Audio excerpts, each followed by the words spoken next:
नमस्कार. अंतरंगातील मनोगतमध्ये आज आपण पाऊस ही कविता पाहणार आहोत.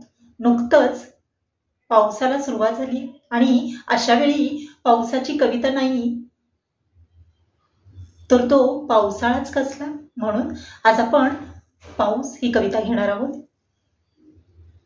आता पावसाळा येईल, मन पुन्हा ओलं होईल.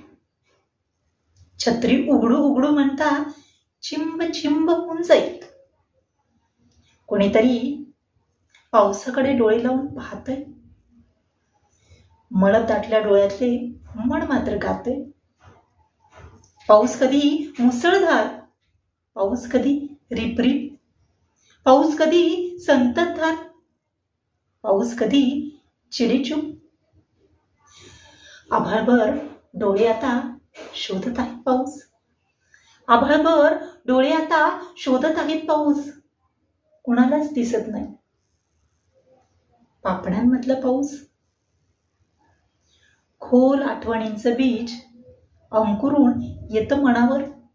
खोल आठवणींचं बीज अंकुरून येतं मनावर. वसंतात छाटलं असलं तरी मन नसतं भाणावर. वसंतात छाटलं असलं तरी मन नसतं भाणावर, मन नसतं भाणावर. अशा प्रकारे पावसाळ्यामध्ये पावसात माणसाच्या मनाची जी अवस्था होते तिचं वर्णन कवीनी या पाऊस कवितेत अतिशय सुरेखपणे केलेले. आजची ही कविता तुम्हाला कशी वाटली ते तुम्ही कमेंट बॉक्समध्ये नक्की कळवा. चला तर मग भेटूया पुन्हा एकदा नवीन अंतरंगासोबत. तोपर्यंत धन्यवाद.